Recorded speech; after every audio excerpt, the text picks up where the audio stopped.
In Alaska, there is a rule about what a registered guide has to have in his hands before he can take a paying client after a brown bear. Not a suggestion. A minimum, with a number attached to it. And the reason is not that the guide expects to shoot the bear. It is that his job is to be standing behind a stranger who has never done this before. At the moment the stranger's shot goes wrong, with about 2 seconds to fix it, and something coming that is built through the shoulders like a bulldozer. Ask those men what they actually carry to work, and you get the same short list of answers. And one of them is a British cartridge, designed in 1912 for a completely different continent, by a company in London that had never seen a brown bear. That is the 375 Holland and Holland. And here's the strange thing about it. If you have ever watched anybody rank a cartridge against the animals of this continent, you have already met this one, not as the subject, but as the ending. It is what gets recommended when the gun in the video finally runs out. Bring a real rifle, something like a 375, and then it stops there. Nobody runs it up the ladder. It is the answer everybody gives, and nobody examines. So that is what this is. The coyote, the wolf, the cougar, the hog, the black bear, the moose and the bison, the grizzly, the coastal brown bears, and the polar bear at the top. And I am going to tell you where it fails, because it does, and the place it fails is not where you think. It is not an animal, not one of them. Every predator on this continent is inside what this cartridge can do, and has been since 1912. It fails somewhere else entirely, and the proof is a number that genuinely surprised me when I found it. Because when somebody went and asked the men who live and hunt in the country where the big bears are what they actually carry, the 375 was not the answer. It was not second either. It came fourth. Hold on to that. It is the whole video, and we come back to it at the end. Start with what it actually is. It was released in 1912 by a London gunmaker building rifles for men going out to Africa and India. And it was one of the first belted magnums anybody made that raised band just forward of the rim. So the case has a positive stop in the chamber, whatever the shoulder is doing. The classic load is a 300 grain bullet at somewhere around 2,530 feet per second. And that works out to about 4,270 foot-pounds of energy. Now put that against the field, because this is where the comparison stops being close. A hot 10mm out of a pistol makes around 700 foot-pounds. A heavy .44 Magnum revolver load makes about 1,500. A .303 British service round, which we have talked about on this channel, makes around 2,300. And a heavy .45-70 out of a lever gun, the round that gets called the one cartridge that never taps out, makes somewhere north of 3,000. The 375 makes 4,270. It beats every one of them, including the .45-70. And it does it while shooting flat enough to be useful at 250 yards, where the .45-70's big slow bullet is already falling out of the sky. So before we meet a single animal, this is not a cartridge that is going to run out of power on this continent. Nothing here is big enough. And that means this video has to be about something else. Now, the idea the whole thing hangs on, because on the big animals, almost everybody has it backwards. The number on the box is the wrong number. Every cartridge in the shop is ranked by foot-pounds, on the assumption that a bigger number means a deader animal. On heavy game, that falls apart. A hunting arrow carries maybe 50 foot-pounds, barely more than a .22, and every autumn archers put arrows through the ribs of bull elk and kill them cleanly. Meanwhile, a .223 makes 20 times the energy of that arrow and is illegal for elk across most of the country, because it comes apart under the hide, and the animal runs off to die in the brush. What kills is penetration. A bullet reaching the heart and lungs and destroying them, or reaching the spine and breaking it. depth in the right place. And here's why the 375 is the cartridge it is. It is not that it makes the most energy. Several rounds make more. It is that its bullets are heavy for their diameter and built to hold together. So at ordinary hunting weights, it drives straight and deep and keeps going. A 300 grain solid out of this rifle has gone end to end through animals that weigh 5 tons. That is the whole reputation. And there is one credential this cartridge carries that no American round has. In Africa, the 375 is not a recommendation. It is the law. In Botswana, in Zambia, in Tanzania, and across most of the provinces of South Africa, the legal minimum caliber for hunting dangerous game is the 375. Zimbabwe writes it as an energy figure and lands in the same place. Turn up after buffalo or elephant with anything less, and you are not debating tradition. You are committing an offense. Governments do not usually name a cartridge in legislation. They did it with this one because enough professional hunters and enough clients were killed by wounded animals that several countries independently arrived at the same line. That line is a British cartridge from 1912. So when it reached Alaska and the Yukon, it did not arrive as a curiosity. It arrived endorsed by every game department on a continent where getting it wrong is measured in bodies. One more thing before the animals, and it matters more than the ballistics. You will hear the 375 called a punishing rifle. It is not, particularly, and that is deliberate. It kicks noticeably harder than a 30-06 and considerably less than the big bores above it. The men who designed it in 1912 were not trying to build the most powerful cartridge in the world. They were trying to build the most powerful one a man could still shoot properly after a long day when something was coming at him and he had one chance. That is the design brief, and everything below comes back to it. Before we start, one thing I want to say plainly, because it is the difference between this being useful and this being noise.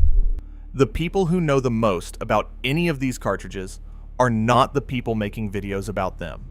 They are the men who have carried one for 30 years in country where it mattered.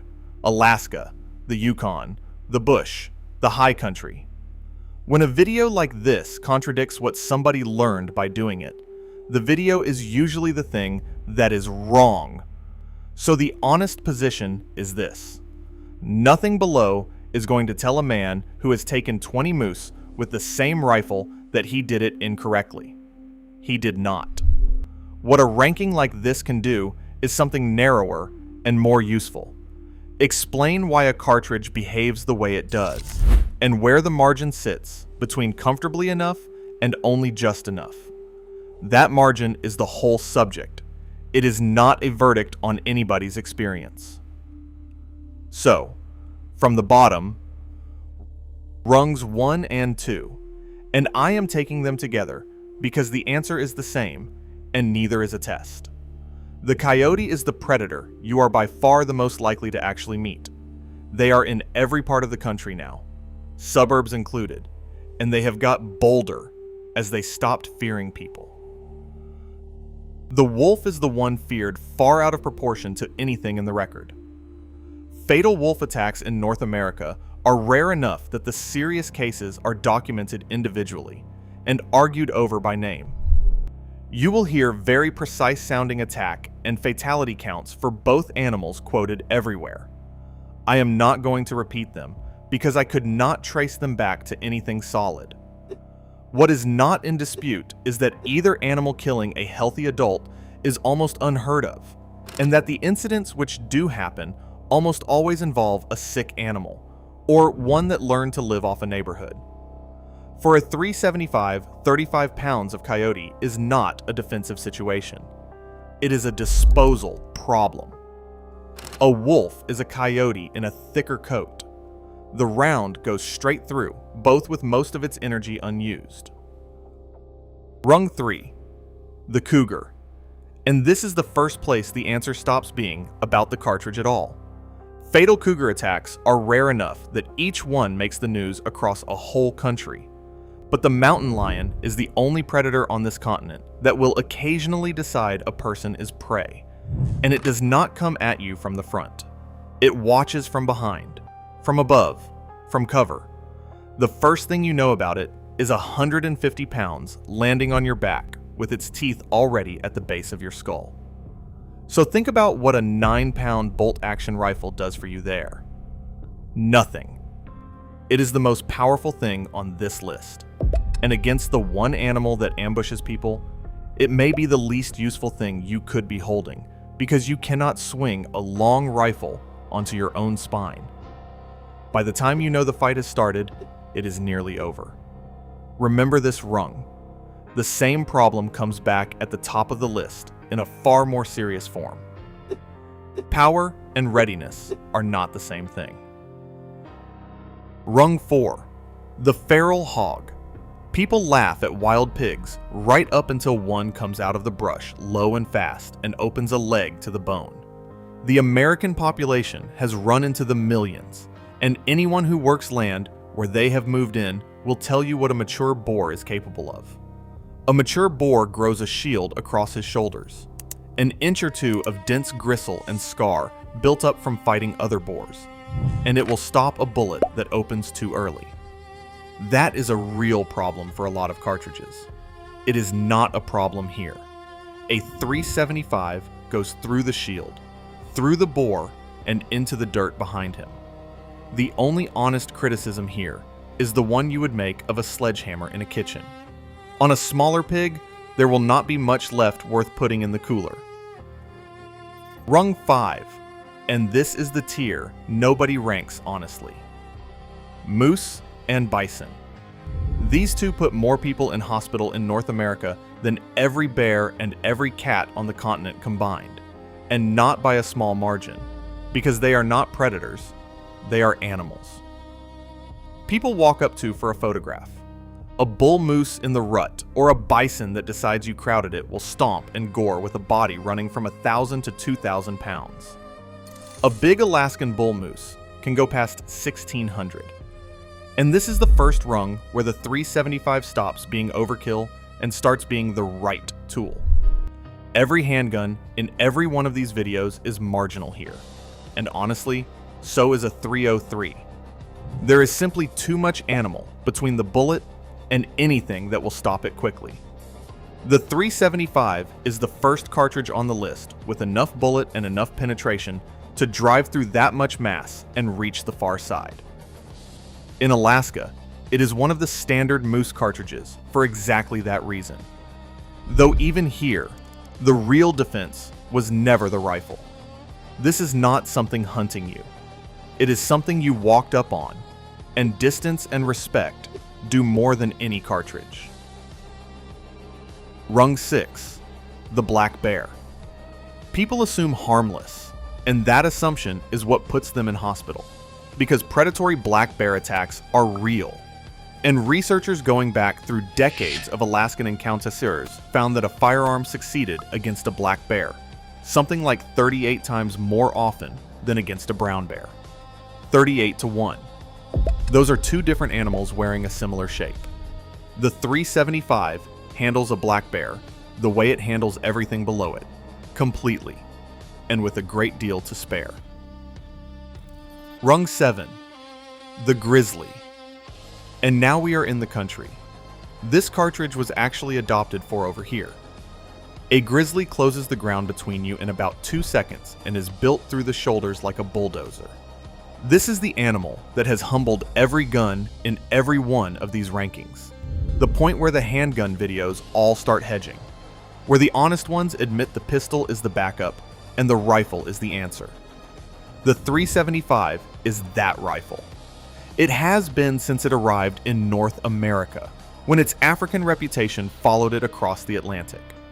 A 300 grain bullet driving 4,200 foot-pounds into the point of the shoulder breaks the animal down rather than wounding it, which is the entire difference between stopping a charge and being in one. There is no hedge to give you here. This is a grizzly cartridge, and it always was. Rung 8. The coastal brown bears and the Kodiaks. The biggest bears in North America, 3 times the weight of an interior grizzly. And here is the fact that should settle the argument. In Alaska, registered guides, the people whose job is to stand between a paying client and an animal that is already committed, are required to carry a minimum of a 300 Winchester Magnum, and most of them prefer a 338 or a 375. That is not an internet opinion. That is what the professionals carry to work, in the only part of this continent where that decision is made under a charging brown bear on a regular basis. When your living depends on stopping the biggest bear in America at short range, the 375 is on the short list every time. Rung 9. The polar bear, the largest land carnivore on Earth, and one of the very few animals anywhere that will hunt a human being deliberately, across open ice, with no fear at all. This is the rung where every other video in this genre taps out and tells you to bring something bigger. We are it. This is the something bigger. The 375 is a legitimate polar bear rifle and has been used as one. And when the professionals in that country talk about the cartridge for deliberately taking one of these animals at distance, the 375 is the round that gets named. So we have reached the top of the ladder without finding a single animal on this continent that this cartridge cannot handle. Which brings us back to the number I mentioned at the beginning.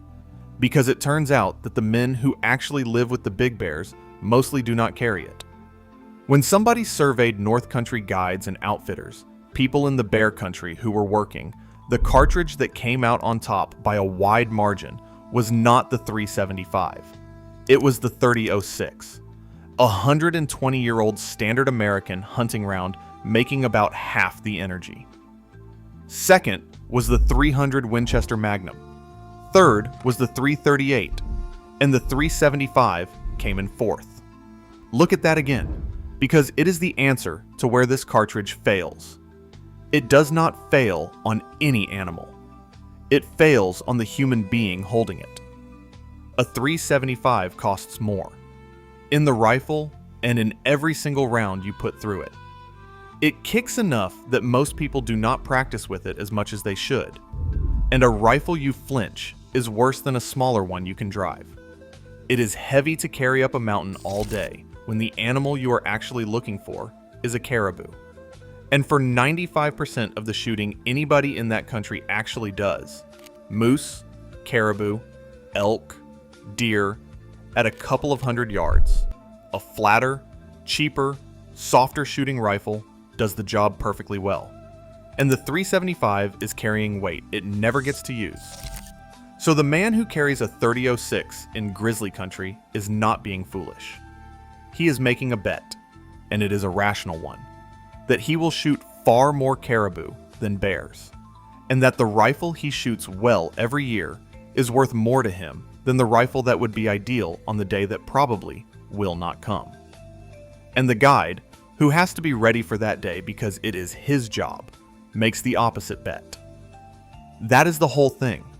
That is where the 375 fails. It is the correct answer to a question most people are never actually asked, and the cost of carrying the correct answer, every day, for a lifetime, is higher than most people are willing to pay. Now, the honest additions, because I am not going to sell you a rifle as a magic object. The first is that it is not the most powerful thing you can carry. The 416s, the 458s, and the 470s all hit harder, and on the largest thick-skinned animals in the world, which is not a North American problem, that matters. The 375 is not the top of the tree.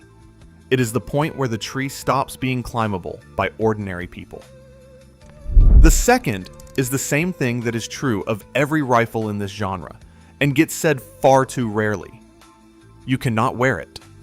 It is on your shoulder or it is against a tree.